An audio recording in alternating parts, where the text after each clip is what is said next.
Kalian pernah mendapatkan biaya admin dari uang yang ingin kalian transfer? Merasa dongkol nggak sih? Padahal kita cuma mau transfer uang saja. Malah ada biaya admin yang membuat kita harus mengeluarkan uang lebih daripada yang seharusnya. Tapi kok ada bank yang membebaskan biaya admin alias tak ada potongan apapun ketika ingin melakukan transfer uang? Jadi, mengapa ada yang namanya biaya admin? Kenapa ada biaya admin yang murah? Ada juga biaya admin yang mahal. Lalu, kenapa juga ada bank yang membebaskan biaya admin? Maka Anda sudah mengklik video yang benar, karena saya, Muhammad Segef Hamam, akan menjelaskan kepada Anda mengenai itu semua.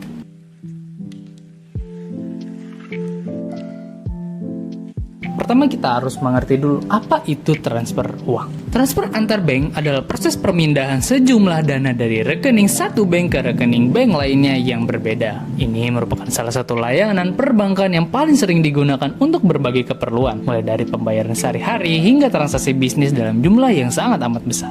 Transfer uang adalah pemindahan hak atas sejumlah dana dari satu rekening bank atau akun pembayaran ke rekening atau akun lainnya. Proses ini mengubah saldo di rekening pengiriman atau berkurang dan menambahkan ke saldo rekening penimba yang akan bertambah. Fungsi utama dari transfer uang ini adalah sebagai metode pembayaran non-tunai. Ini memungkinkan transaksi dilakukan secara elektronik tanpa perlu menggunakan uang fisik sehingga lebih cepat, aman, dan efisien untuk jarak jauh atau antar lembaga. Dan ada beberapa istilah transfer uang itu sendiri.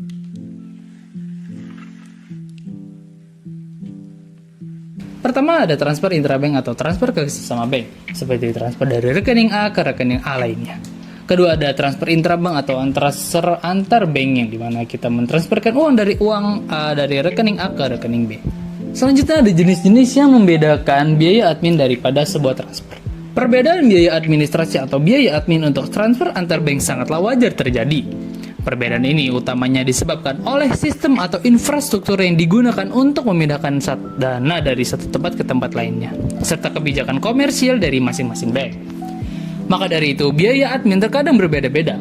Lalu apa saja yang membedakan layanan admin tersebut? Berikut adalah penjelasannya. Pertama, ada RTGS atau Real Time Gross Settlement dengan biaya admin sebesar Rp25.000 hingga Rp50.000 dan biasanya digunakan pada transaksi lebih daripada Rp100.000. Kedua, ada RTO atau Real Time Online dengan biaya admin sebesar Rp6.500 sampai Rp7.500 dengan proses yang instan dan biasa digunakan pada proses sehari-hari. Ketiga, ada SKNBI atau Sistem Clearing Nasional dengan biaya admin sebesar Rp2.500 dan inilah biaya admin termurah karena ini merupakan sebuah inovasi baru daripada BI. Kenapa bisa biaya admin pada setiap layanan itu berbeda-beda? Karena tergantung pada dua faktor utama, yaitu kecepatan dan juga skala transaksi infrastruktur dan juga risiko yang ditanggung oleh bank.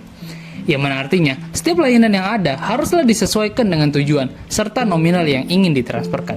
Kalau Anda ingin mentransferkan uang yang banyak, jangan menggunakan layanan yang murah karena ya ditakutkan ada suatu malfungsi, itu bisa sangat amat berisiko. Jadi kalau misalkan kita ingin mentransferkan uang kepada sebuah perusahaan, ya bayar mahal dikit nggak apa-apa lah ya, asalkan uang yang kita transferkan itu aman. Tapi apakah itu artinya semakin mahal biaya admin itu artinya layanan tersebut akan semakin bagus, dan semakin murah itu artinya semakin buruk? Jawabannya bisa ya, bisa tidak. Karena pada dasarnya semua layanan yang diinginkan harus digunakan dan disesuaikan terlebih dahulu dengan kebutuhan yang kita inginkan juga. Oke, selanjutnya saya akan menjelaskan cara kerja daripada transfer bank. Karena ternyata cara kerja daripada transfer bank ini tuh cukup lumayan kompleks teman-teman. Cara kerja transfer uang secara umum akan melibatkan tiga pihak utama: bank pengirim, sistem pembayaran nasional, dan juga bank penerima. Dan secara garis besar akan menjadi seperti ini. Pertama, pengirim akan mengirimkan inisiasi berupa jumlah uang, bank yang akan dituju, dan nomor rekening yang dituju. Kedua, ada tahap pemrosesan, yang dimana kita akan disuruh untuk memilih layanan yang diinginkan. Dan ketiga, ada penerimaan data, uang yang ditransfer, dan notifikasi daripada pihak bank. Selanjutnya, saya akan menunjukkan contoh transfer uang fiat dari beberapa aplikasi, seperti aplikasi bank digital dari Aladdin, dari M-Banking atau dari BCA, dan juga dari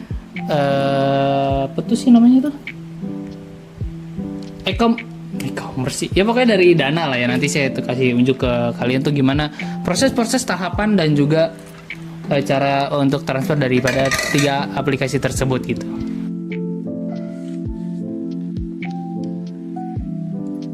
Oke, di sini kita bakalan langsung saja masuk ke di sini kita sudah punya 3 aplikasi yang akan kita gunakan untuk mensimulasikan proses transfer antar bank ini. Oke, di sini tuh ada aplikasi Dana, BCA, dan juga Aladin. Skema untuk transfernya ini itu dari Dana ke Aladin Bank, dari Aladin Bank itu ke BCA, dan dari BCA itu balik lagi ke Aladin Bank, dan dari Aladin Bank itu balik lagi ke aplikasi Dana. Oke, langsung saja di sini kita buka aplikasi Dananya. Kita pilih fitur send,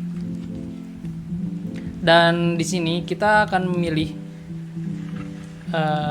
masukin nomor rekening ya dari Aladin. Kita masuk dulu ke aplikasi ke Aladinnya, masuk ke detail, dan di sini kita langsung saja salin, dan di situ tuh nomor rekening berhasil disalin. Oke, langsung saja keluar lagi, masuk ke aplikasi Dana lagi, kita pastekan nomor rekening tadi, dan kita pilih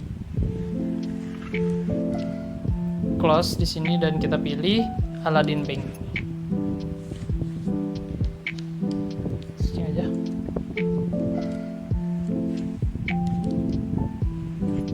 Ini dia, Bank Aladin Syariah. Oke, kita langsung saja dan save and continue. Kita pilih nominal yang mau kita kirimkan. Oke, mau kirim 50.000. Di sini kita matiin. Masukkan paspor, dan boom. Dana sudah berhasil ditransferkan, dan kita lihat di atas ini ada notifikasi bahwasannya uang yang kita transferkan itu sudah berhasil masuk ke dalam Aladin Bank. Dan langsung saja kita masuk ke Aladin Bank. Oke, sekarang kita langsung saja masuk ke Aladin Bank-nya, dan kita lihat notifikasinya, dan boom, uang sudah berhasil masuk ke sini. Oke, selanjutnya kita akan melakukan transfer dari Aladin ke Bank BCA. Pilih fitur transfer ke bank lain, BCA, kita searching ya BCA. Nah, sama seperti tadi, kita masuk dulu ke aplikasi BCA-nya, lalu kita transfer rekeningnya, kita masuk lagi ke Aladin,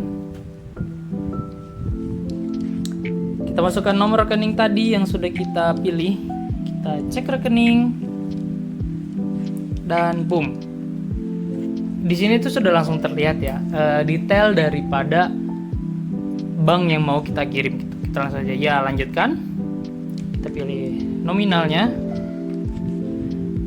Oke, nah di sini tuh ada ya metode admin yang tadi saya sudah sebutkan. Di sini tuh ada BI Fast, yang mana itu di sini tuh gratis, menjadi gratis ya. Lalu di sini tuh ada via online, yaitu 6.500, dan di sini tuh nggak ada yang tadi tuh yang RJTS tuh yang mahal. Di sini tuh tidak tersedia ya.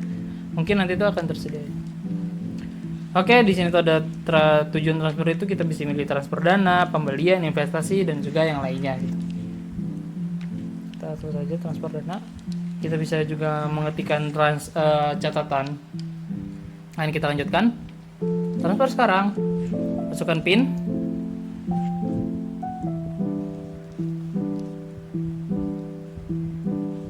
Dan proses transfer pun selesai. Di sini kita juga lihat notifikasinya.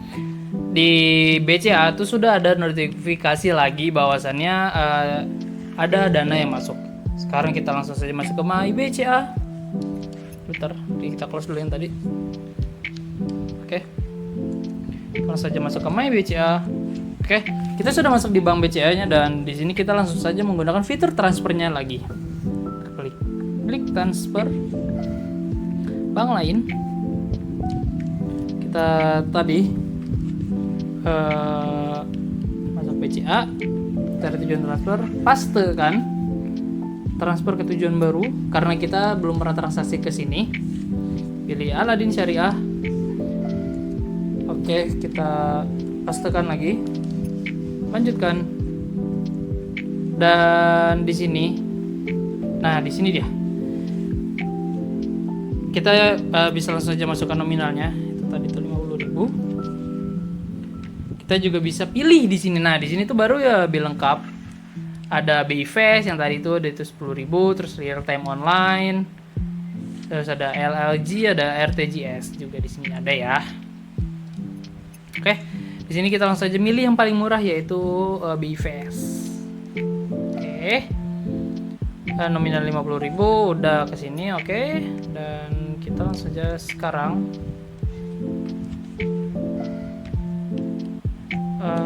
pemindahan dana. Oke, dan lanjut. Di sini tuh ada kita kalau mau konfirmasi lagi, baca-baca dulu, dan klik lanjut. Dan di sini kita bakal masukin PIN. Dan boom. Sudah selesai. Kita klik selesai dan kita akan balik dan lihat di sini. Ada notifikasi juga dari Aladin bahwasannya kita tuh sudah mendapatkan uang yang kita transferkan, dan di sini tuh ada catatan dari BCA-nya kalau misalkan kita tuh sudah berhasil mengeluarkan uang dan juga ada catatan biaya admin. Oke, kita langsung saja masuk ke Aladin Bank. Dan di sini tuh kita masukkan uang kita ke Dana ya alias ke e-wallet. Kita klik pilih menu e-wallet, pilih Dana, masukkan nomor telepon yang diinginkan. Oke, kita oke.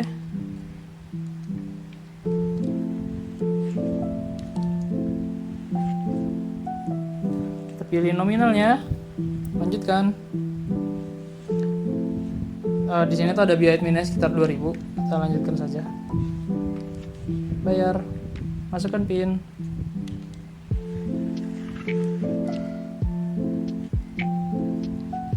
Dan boom, uang sudah berhasil ditransfer.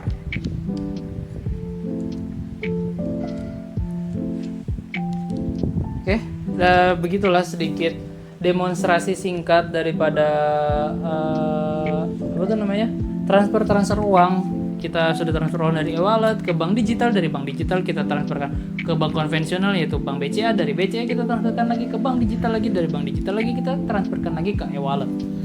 Dan total untuk 3 kali transaksi ini, dari transaksi e-wallet ke bank digital itu gratis, dari bank digital juga ke siapa tuh namanya, ke bank konvensional BCA itu juga gratis, tapi dari bank BCA ke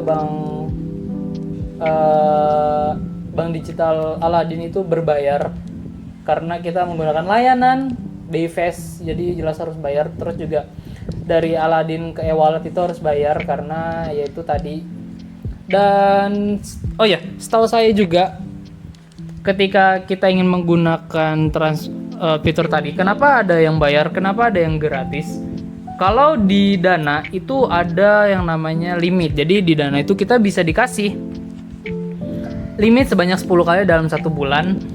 Biaya transfernya itu gratis gitu. Jadi mau ke bank mana aja sekali selama 1 bulan itu kita melaksanakan transferan itu bakalan gratis gitu. Dari Aladin juga, Aladin itu dia 3 kali sehari gratis ya. Jadi hari ini 2-3 kali, terus habis itu bayar besoknya lagi, baru 3 kali lagi tuh bayar gitu. Terus dan di BCA itu jelas nggak ada ya biaya admin gratis itu, karena ya memang bukan ranahnya lah ya. Kalau BCA itu kan, BCA itu bank konvensional ya, tidak seperti bank digital Aladin dan e-wallet Dana ini gitu.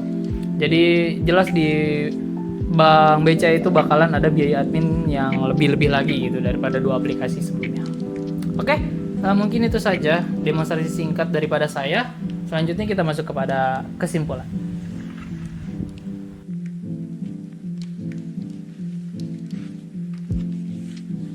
Sekarang masuk kepada kesimpulan. Transfer antar bank adalah sebuah mekanisme vital dalam sistem pembayaran modern, di mana nilai uang dipindahkan secara elektronik dari satu rekening bank ke rekening bank lainnya, dan seluruh prosesnya berada di bawah pengawasan Bank Indonesia. Sistem transfer Indonesia secara garis besar terbagi berdasarkan 3 faktor: kecepatan, nominal transaksi, dan biaya administrasi. Kita memiliki beberapa layanan. Perbedaan ini mencerminkan sistem yang digunakan. Layanan mahal seperti RTGS membutuhkan jaminan likuiditas dan penanganan risiko yang tinggi, sementara layanan murah memanfaatkan efisiensi dari penundaan netting atau subsidi dari Bank Indonesia seperti pada BI Fast. Secara keseluruhan, Cara kerja transfer selalu melalui 3 tahapan: inisiasi, pemotongan saldo oleh pihak pengirim, dan pemrosesan sistem perantara, dan menyelesaikan perubahan penambahan saldo oleh bank penerima. Memahami jenis-jenis transfer ini memungkinkan nasabah memiliki metode yang paling efisien sesuai dengan kebutuhan mereka.